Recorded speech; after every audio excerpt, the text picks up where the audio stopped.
Hi everyone, welcome back to Learning with Haneen. I'm Haneen, and in today's video we're going to be working on an Algebra 2 Regents examination.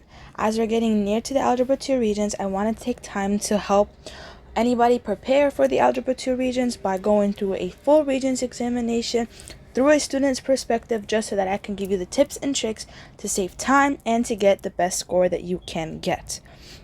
So for this video, we're going to be going over the January 2024 Regents examination.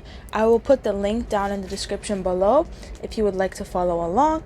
And before we get started, make sure to like, share, and subscribe. Comment down below which other videos you would like to see, any concepts that you want me to go over these couple of days, any concepts that you want me to go over maybe for preparation for classes that you'll have next year, any video ideas that you want to see, and make sure to let me know down below. And with that being said, let's get started.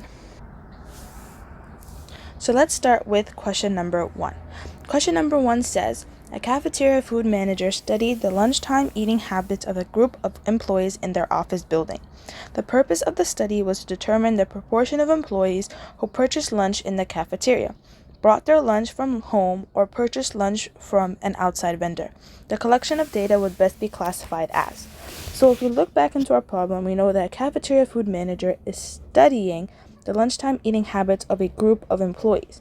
Well, when we study something, we don't add a treatment. We don't experiment on it. So we can eliminate answer choice number 2.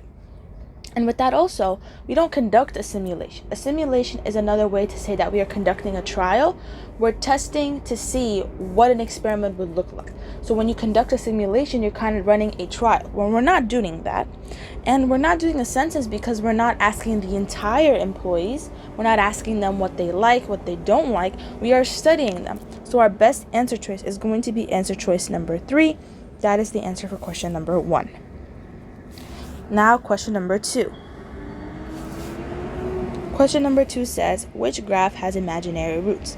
Now, if we remind ourselves, imaginary roots means that it doesn't intersect the x-axis. So what that means is that if we were to draw a parabola, this would have imaginary roots, and this would have imaginary roots. So if we look at our answer choices, which answer choice best matches the following graphs that we drew here? Well, it would be answer choice 2, because it does not, its roots, so like whether it has 1 root or 2 roots, they do not touch the x-axis. Whereas number 1 touches it twice, number 3 touches it once, and number 4 touches it twice.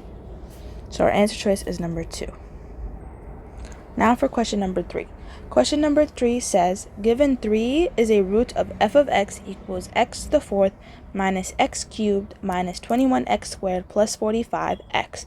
What are the other unique roots of f of x? So the best way to solve this problem efficiently and correctly is through using your calculator. So what you're going to do, and I'm going to put myself doing it on the calculator on the screen. What you're going to do is you're going to go into your calculator, you're going to go to y equals, and you're going to type in your function. You're going to type in x to the 4th minus x cubed minus 21x squared plus 45x into y1. After you do that, what you're going to do is you're going to hit second graph, just so that we can be a little bit quicker. What you're going to do is you're going to use your answer choices. So you're going to go to each of the answer choices and see whether or not the roots that are in the answer choice match the roots of the calculator. So if we look at our calculator, the equation f of x equals x to the 4th minus x cubed minus 21x squared plus 45x has roots at -5, 0, 0, 0, and 3, 0. So if we know that these are the roots, we can eliminate answer choice 1 because it does not only have -5 only. Answer choice 2 we can keep because it does have -5 and 0. Answer choice 3 we can eliminate because it does not have a root at -3 or at -1, or at -3, 1, or 5, so we can eliminate that. And we can eliminate answer choice 4 because it does not have a root at -3. So our answer choice is going to be number 2. Now question number 4. Question number 4 says, given p does not equal q, p equals 1/2 to the q power expressed in logarithmic form is equivalent to. So in order to solve this, I'm going to rewrite our equation. P equals 1/2 to the q. We know that the q is the base of the exponent. So if we rewrite it, our q is going to be the base of our log. And so from there, we could immediately eliminate answer choices 1 and 2 because 1/2 is not the base. What happens then is the p is going to stay the same in its place, and the q is going to become our answer. And so because we took the 1/2, made it our base of our log, p stays the same, q becomes our answer. And our only answer choice that matches this is going to be answer choice number 3. That is going to be our answer. And this is just using the logarithmic form equations of how to move it from an exponent to a log base. Now for question number 5. Question number 5 says, which graph best represents the graph of f of x equals x plus a squared x minus b, where a and b are both positive real numbers? So in order to solve this problem, we could use our calculators. But in order to use our calculators, what we want to do is we want to create values for a and b. And it's important to remember that a and b are both positive real numbers, meaning that we can't choose values for a or b that are negative. So we can choose a to be 3 and b to be 4. And so we go into our calculators, we go to y equals, we type in x plus 3 squared times x minus 4. And we plug it into our calculator and we click graph. We're going to see that our graph looks something like this. Let me draw that a little bit better. A little wonk-sided, sorry. So it's going to look something like this. Something very close to this. And so if you look at our answer choices, we know we could eliminate answer choice 3 and 4 because our graph does not start off going upwards. So we can eliminate 3 and 4. And then between 1 and 2, we can see that 1 is going to be our answer because if we look here, this point right here hits the y-intercept. The axis, so it's the y-intercept. And we have the same thing that happens in a graph when we plugged in a3 and b4. And so our answer choice is going to be 1. Now for question number 6. So question number 6 says the equations y equals 3t plus 6 and y equals 1.82t approximately model the growth of two separate populations where t is greater than 0. What is the best approximation of the time t at which the populations are the same? So just to make a general statement, the Algebra 2 Regents is very, very, very easy to complete when you know how to use your calculator. Majority of these questions, the fastest way to do it and the fastest way to do it correctly is to use your calculator. So a lot of these questions, I'm going to tell you to use your calculator to get the right answer, but at the same time, do it really efficiently. So for this question, again, we're going to be using our calculators. But how?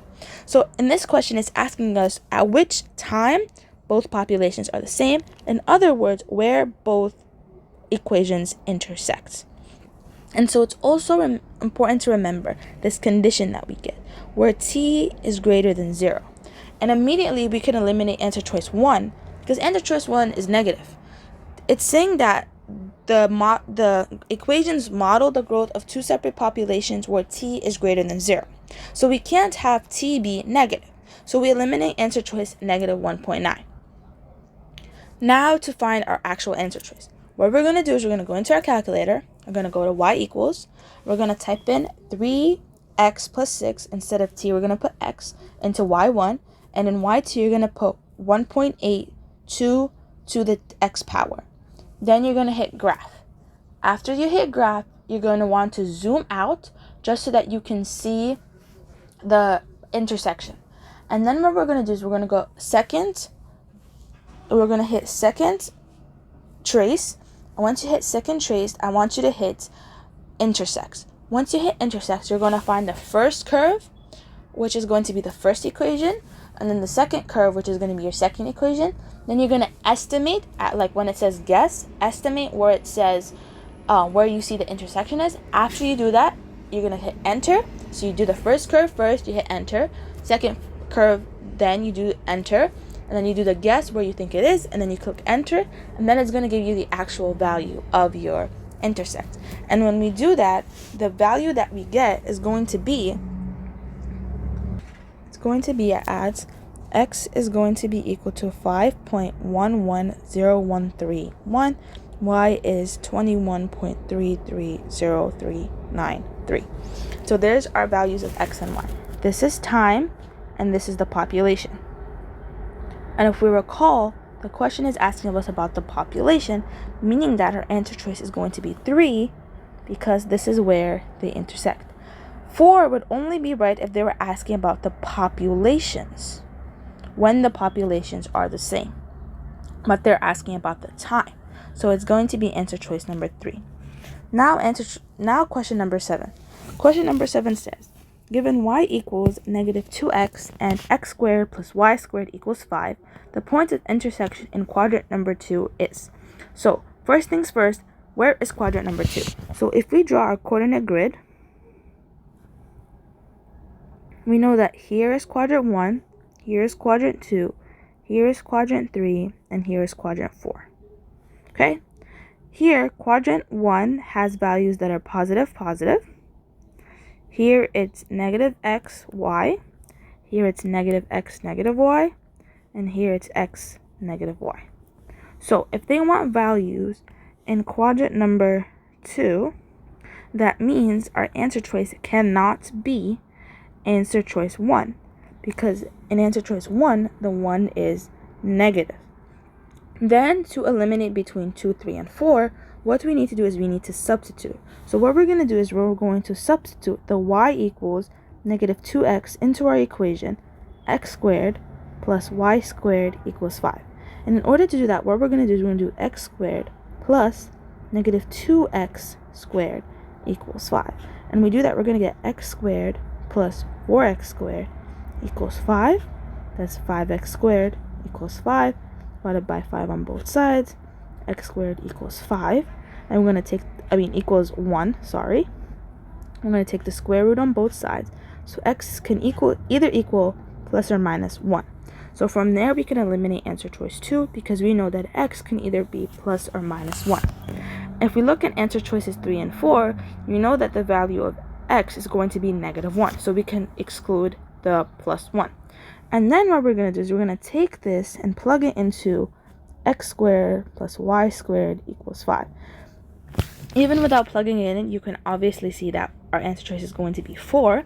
But in order to double check and our work, what we're going to do is we're going to plug in. So we're going to put in negative 1 squared plus y squared equals 5. So 1 plus y squared equals 5 minus 1 minus 1. Y squared equals 4. Take the square roots. Y is going to equal 2 plus or minus 2. And from there, our answer choice is 4. So the point of intersection is going to be at negative 1, 2. That's how you arrive at your answer. Okay?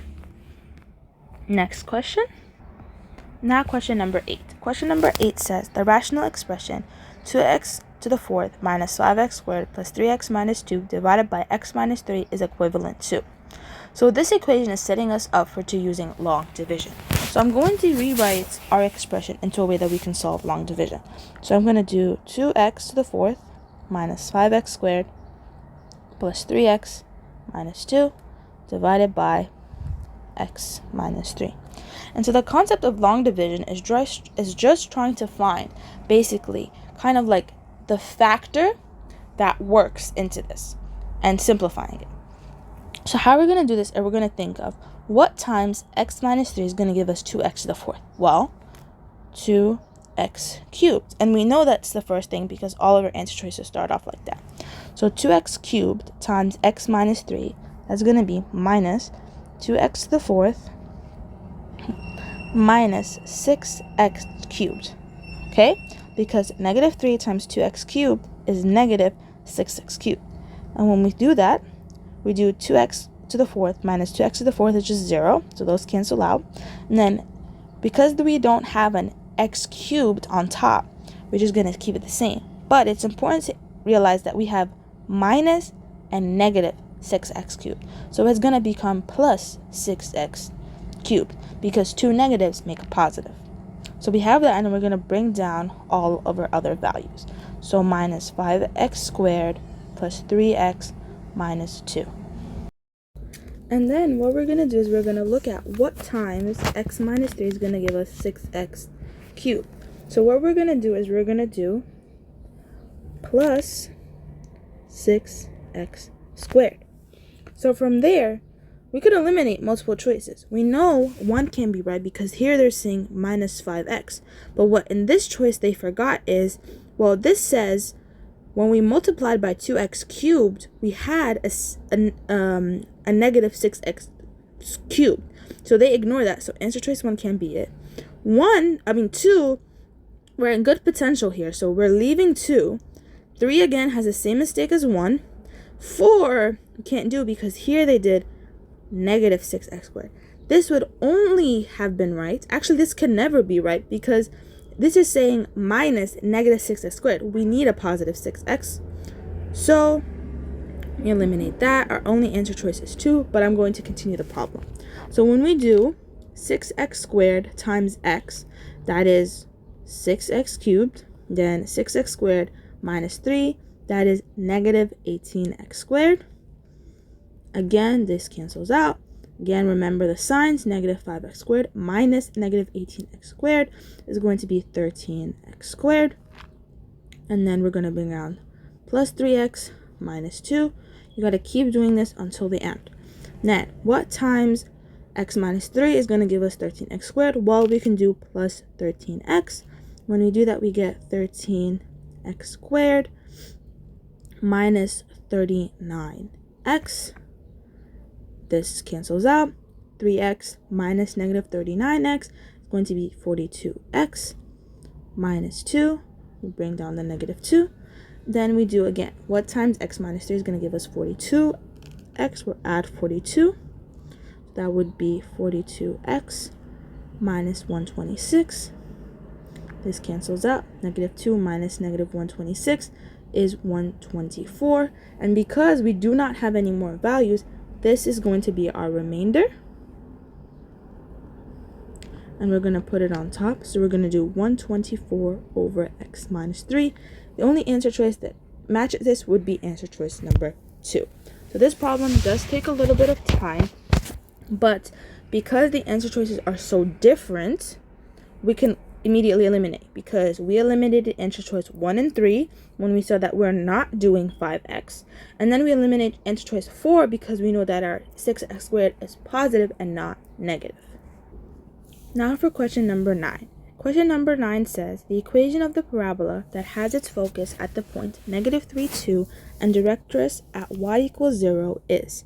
And so before we get started, let's recall the vertex formula, the vertex form of a vertex of the equation of a parabola, which is y equals a x minus h squared plus k. And you may ask, well, Haneen, why is this helpful? Well, because all of our answer choices are in the vertex form. So we know that. Then we need to remember the focus and the directress.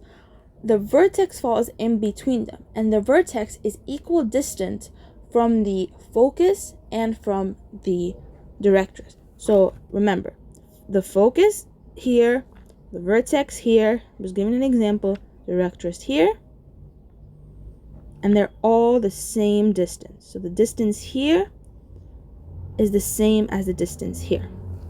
And so if we were to draw our coordinate grid,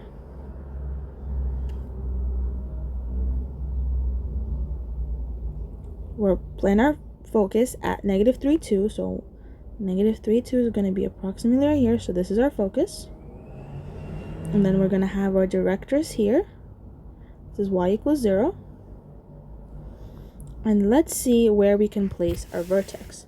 So if we know that it's equal distance from the focus and from the directress, well, we can put our vertex right here at negative 3, 1 will be our vertex, because if we look at it from negative 3, 2, negative 3, 1, the distance is 1. That's the value of p. P symbolizes the distance between the focus and the vertex, or from the vertex to the directress. If we look at the distance from the vertex of negative 3, 1 and the directress at y equals 0, the distance is also 1.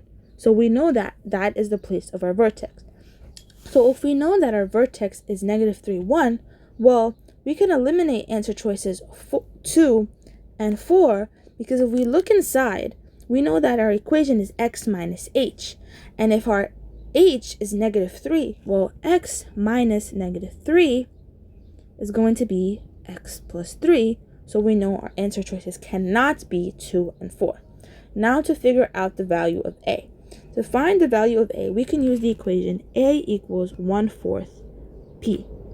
And we said that p is the distance from the focus to the vertex, or from the vertex to the directress. And so we know that our p is 1, so our a is 1/4. So we know our answer choice is going to be number 1. Now for question number 10. Question number 10 says the seventh term of the geometric sequence they give it to us is. So we can recall that, and again this is on our answer, on our reference sheet, the equation or the formula for a geometric sequence is a1 r to the n minus 1. So a1 is just the first term. R is going to be what we're changing by, what we're multiplying or dividing by. So like the rate, kind of. N is the term that we want, and then just minus 1. So if you look at our sequence, we know that a1 equals square root of 6. To determine r, we can do -2, 3 to square root of -2 square root of 3 divided by square root of 6. And if we put that in the calculator or we solve, we should get an answer of negative square root of 2. And we get this negative square root of 2. And after we get this negative square root of 2, we rewrite our equation. So we do square root of 6 times negative square root of 2 to the 7 minus 1. Why did I put 7? Because they're asking for the 7th term. I put this in my calculator, and we get it, and we change it on the calculator to be in square roots. We get 8 square root of 6. So our answer choice is number 3. One of my favorite questions because it's very straightforward.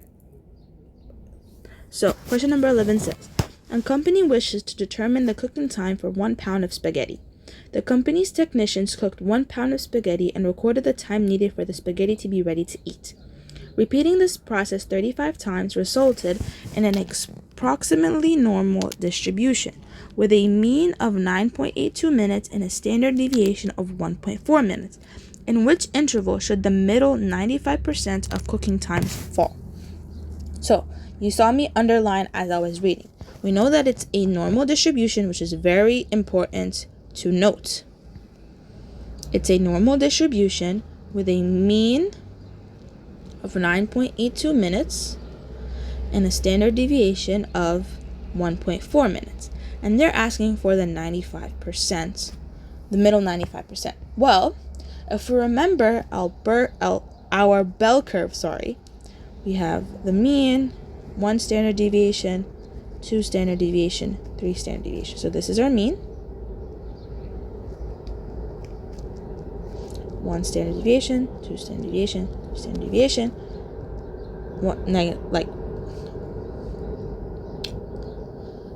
Less than 1 standard, the mean, 1 standard deviation below the mean, 2 standard deviations below the mean, 3 standard deviations below the mean. And if we remember, the middle 95% is right here. This is the middle 95%. This entire thing. From 2 standard deviations below the mean to 2 standard deviations above the mean. I'm trying to, make it as neat as possible. But this is going to be our middle 95%. Okay? So being that this is our 95%, we know that we need to get our values by doing 9.82 minus 2 times the standard deviation of 1.4 to get 7.02. We do 9.8 plus 2 times 1.4 to get 12.62. This is 2 standard deviations below the mean, and this is 2 standard deviations above the mean, and our answer choice is number 2. So for this question, we needed to remember that 95% is 2 standard deviations above and below the mean. Again, above and below the mean. Okay? Now for question number 12. Question number 12 says, given f of x equals 2x squared plus 7x minus 15 and g of x equals 3 minus 2x, what is f of x divided by g of x for all defined values? So again, this question hints at a long division. But what we want to do is to make it easier when we're solving this long division, we are going to rewrite g of x. By that, all we're going to do is we're going to do negative 2x plus 3. So it's easier for the long division because we want to have x term be in the beginning. So if we rewrite this, we have big space to work with. 2x squared plus 7x minus 15 divided by negative 2x plus 3. We think again, what times negative 2x plus 3 is going to give us 2x squared? Well, it's going to be negative x. Negative x times negative 2x is 2x squared.